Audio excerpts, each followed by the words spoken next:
Hey traders, welcome back to your own channel target bullseye. आज हम जिस company के बारे में डिस्कस करने वाले हैं उस कंपनी में अगर एनालिस्ट की राय माने तो यहाँ पे आपको एनालिस्ट जो है वो 100% की यहाँ पे आपको रेटिंग नज़र आ रही है। दैट मीन्स 100% एनालिस्ट आपको इसमें बाइंग की रेटिंग दे रहे हैं अभी के टाइम में। बात करें अगर इसके रिटर्न्स के ऊपर तो रिटर्न हमें अच्छे देखने को मिल रहे हैं, जैसे कि 3 ईयर्स में 50% के लगभग है, 2 ईयर्स हो या 1 ईयर हो 89% एंड 128% के आसपास।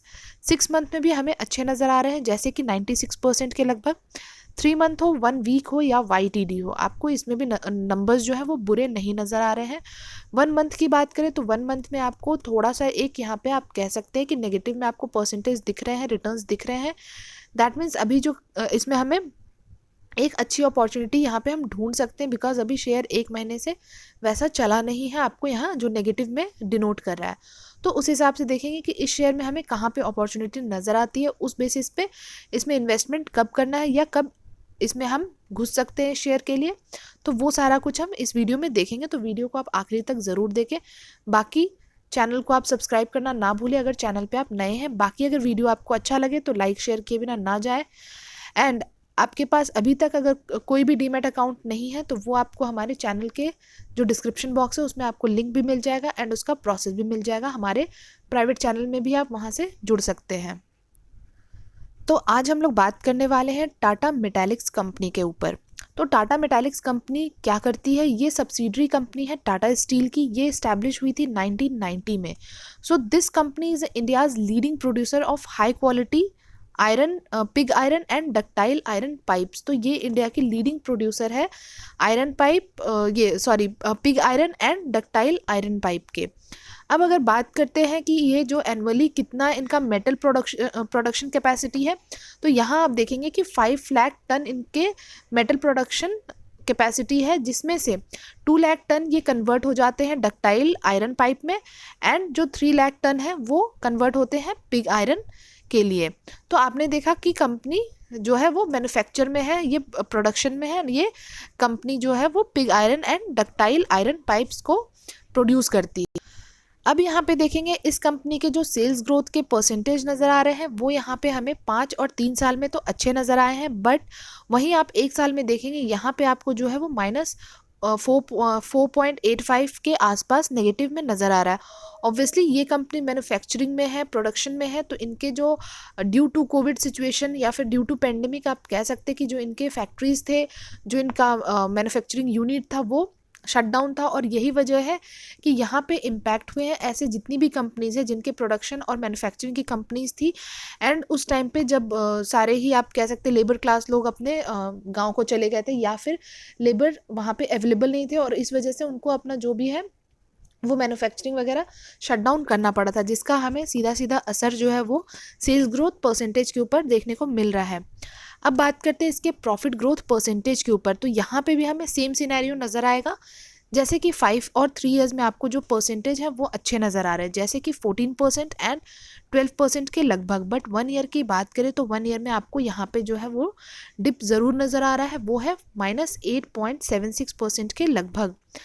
अब इसके बाद अगर ROE के ऊपर बात करें तो ROE आप यहाँ देखेंगे, यहाँ पे भी हमें जो 5 और 3 ईयर्स में तो बहुत अच्छे दिख रहे हैं, बट 1 ईयर में थोड़ा सा आपको डाउन आता हुआ दिखा है। तो यहाँ पे आप देखेंगे बट फिर भी जो है वो एटलीस्ट 20% के अबव इन्होंने मेंटेन करने की कोशिश की, जो कि अच्छी बात है। ROCE के नंबर्स अगर देखें तो ROCE में आपको 5 ईयर्स में 31% है, 3 ईयर्स में 29% है एंड 1 ईयर में 24% है। यहाँ पे आपको धीरे धीरे करके आपको कम होता हुआ नज़र आया, बट फिर भी इन्होंने कोशिश की है कि एटलीस्ट 20% से अबव ये मेंटेन करके चले। डेट इक्विटी की बात करें तो debt equity is 0.24। That means ये कंपनी हम कंसीडर कर सकते हैं कि ये डेट फ्री कंपनी के कैटेगरी में फॉल डाउन होती है। अब अगर इसके फाइनेंशियल्स पे भी नज़र डाल ले, क्योंकि फाइनेंशियल्स डिस्कस करना हमें ज़रूरी है, हम देखेंगे कि कंपनी ने कैसा परफॉर्म किया है ऑन ईयर बेसिस पे। तो यहाँ पे हम 4 साल के नंबर्स देखने वाले हैं, फ्रॉम 2018 मार्च टू 2021 मार्च। यहाँ पे आपको सारे नंबर्स करोड़ में दिखेंगे। हम बात करेंगे सेल्स के ऊपर सबसे पहले। तो मार्च 2018 में 1895 करोड़ का जो है वो इनका सेल्स जनरेट हुआ था। आपको 2019 में बेशक बढ़ते हुए नज़र आए हैं नंबर्स, बट आपको मार्च 2020 में जो है वो डिप दिख रहा है एंड अगेन आपको जो है वो 2021 में भी डिप यहाँ पे नज़र आ रहा है। तो यही वजह है कि ड्यू टू कोविड और ड्यू टू पेंडेमिक इनके जो सेल्स थे वो इफ़ेक्ट हुए हैं। अब अगर बात करते हैं हम 2021 एंड 2020 के बीच के डिफरेंस की, तो यहाँ पे जो आपको डिप देखने को मिलेगा वो आपको नज़र आएगा ऑलमोस्ट, आप यहाँ पे कह सकते हैं 6% के लगभग जो है वो आपको यहाँ पे माइनस में आप या जो कहें कि डिप आपको देखने को मिल रहा है। ये तो हो गए सेल्स के बारे में। अब हम बात करते हैं नेट प्रॉफिट के ऊपर। तो 159 करोड़ का नेट प्रॉफिट हुआ था इनका 2018 में। अगेन आपको बढ़ता हुआ नजर आया 182 करोड़ एंड देन आपको डिप ज़रूर नज़र आ रहा है 166 करोड़। बट उसके बावजूद भी जो नेट प्रॉफिट बन के आया है 2020 के मुकाबले अगर 2021 में देखें तो हमें जो है वो नंबर्स यहाँ पे नेट प्रॉफिट के बढ़े हुए दिख रहे हैं, जो कि हैं यहाँ पे 220 करोड़ के आसपास। अब यहाँ तो इन्होंने जो है सेल्स के नंबर हमें भले ही गिरे हुए दिख रहे हों ऑन ईयर बेसिस पे, बट यहाँ पे अगर हम इसकी बात कर रहे हैं, नेट प्रॉफिट की बात करें, तो वो हमें जो नंबर्स हैं वो अच्छे देखने को मिल रहे हैं। ऑलमोस्ट यहाँ पे आपको जो जंप आया है वो आया है 32% के आसपास की। ये जो हम 2 ईयर की बात करें, दैट मीन्स 2022-21 की। तो आपने देखा सेल्स जो इनका हुआ था वो आपको डिप दिखा है, बट जो नेट प्रॉफिट है उसके बावजूद भी इन्होंने नेट प्रॉफिट अच्छा खासा जनरेट किया है। अब बात करते हैं इसके हम क्वार्टरली बेसिस के नंबर्स के ऊपर। अब अगर यहाँ पे क्वार्टरली बेसिस पे नज़र डालेंगे, जैसे कि जून 2020 से लेके मार्च 2021 के नंबर्स होंगे, यहाँ पे भी आपको जो सारे नंबर्स है करोड़ में नज़र आ रहे हैं। सेल्स की बात करें तो 210 करोड़ का जून में इनके सेल्स जनरेट हुआ था। उसके बाद आपको नंबर्स जो है वो आपको हर साल बढ़ते हुए ही दिख रहे हैं। अगर हम बात करें इन 2 क्वार्टर नॉट हर साल, हर क्वार्टर आपको बढ़ते हुए दिख रहे हैं। अब यहाँ पे अगर इन 2 क्वार्टर की हम बात करते हैं डिफरेंस की, तो यहाँ पे आपको ऑलमोस्ट 25% के आसपास का जो है जंप देखने को मिल रहा है। अब वहीं बात करें अगर इसके नेट प्रॉफिट के ऊपर, तो आप यहाँ जो नेट प्रॉफिट देख रहे हैं वो हुआ था जून 2020 में, नेगेटिव पोस्ट किया था इन्होंने। सितंबर में हमें बढ़ते हुए नज़र आए हैं 82 करोड़ के आसपास एंड उसके बाद दिसंबर और जो मार्च 2021 है उनमें आपको जो नेट प्रॉफिट है वो इक्वल नंबर पे ही हुए हैं। तो आपने यहाँ पे देखा जो क्वार्टरली बेसिस पे इनके जो सेल्स के नंबर्स रहे हैं वो ऑब्वियसली बढ़े हुए नज़र आए हैं, बट वहीं नेट प्रॉफिट हमें ऑलमोस्ट सिमिलर नज़र आ रहे हैं पिछले क्वार्टर के मुकाबले। अब अगर प्रमोटर्स होल्डिंग के बारे में बात करें, शेयर होल्डिंग पैटर्न्स के ऊपर बात करें, तो यहाँ पे आप देखेंगे सबसे पहले प्रमोटर्स के बारे में हम बात करेंगे 4 क्वार्टर के ऊपर, जून 2020 से लेके मार्च 2021 तक की।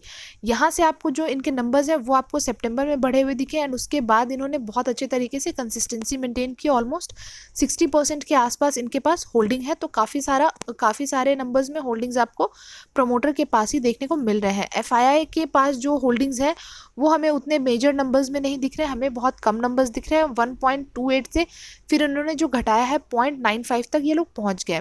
DII की बात करें तो DII ने भी जो अपने नंबर्स हैं वो यहाँ पे कट शॉर्ट किए हैं हर क्वार्टर टू क्वार्टर। गवर्नमेंट के पास एज सच कोई मेजर नंबर्स नहीं है।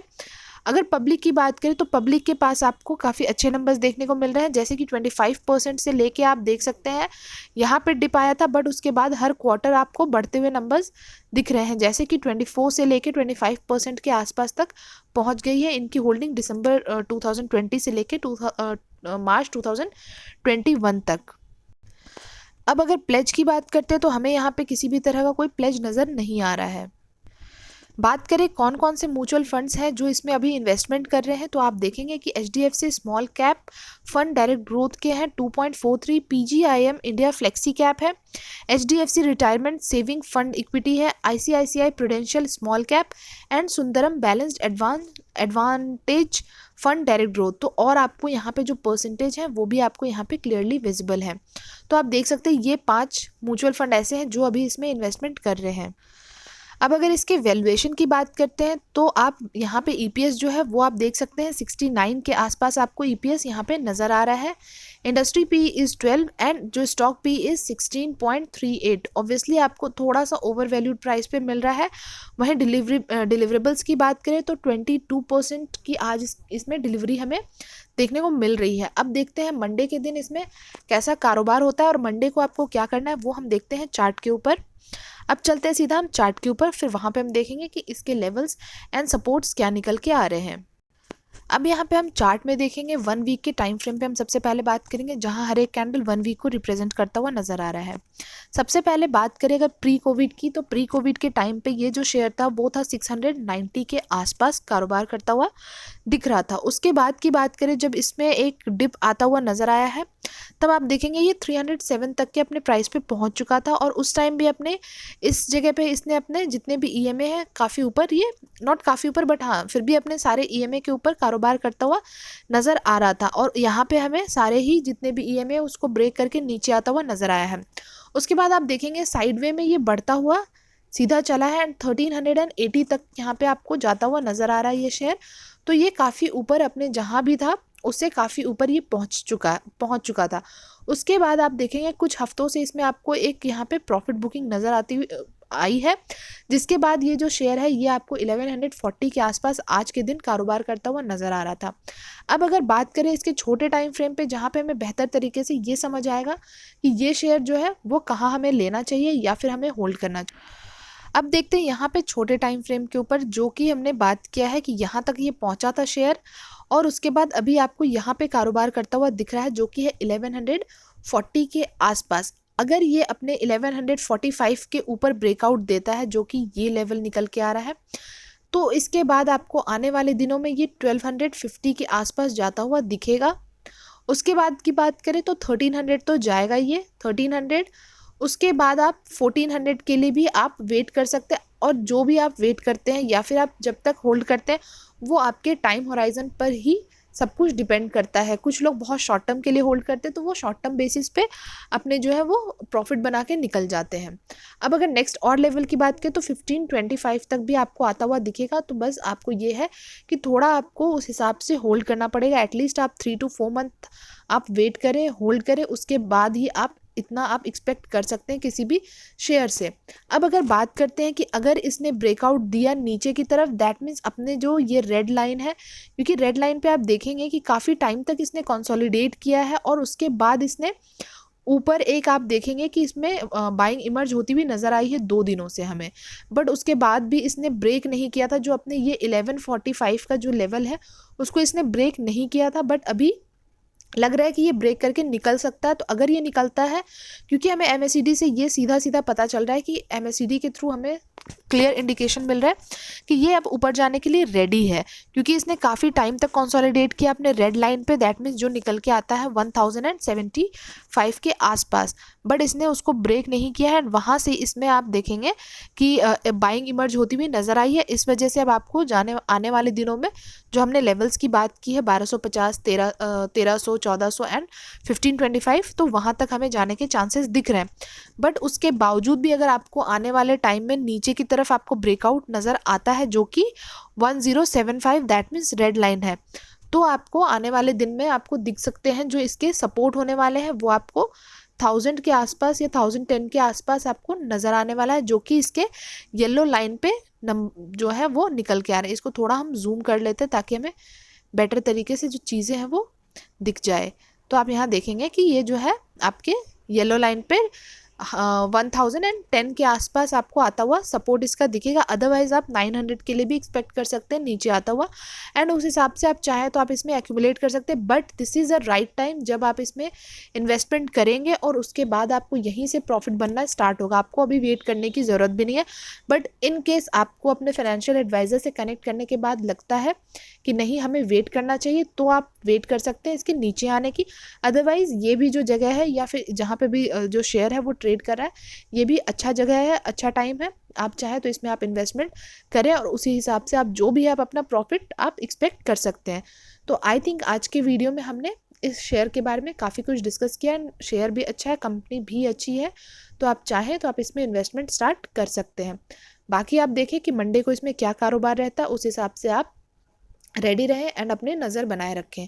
चलिए फिर हम आपसे मिलेंगे जल्द ही नेक्स्ट वीडियो में। तब तक के लिए आप हमारे चैनल को सब्सक्राइब करना ना भूलें, एंड वीडियो आपको अगर अच्छा लगा है तो प्लीज़ लाइक शेयर ज़रूर करें।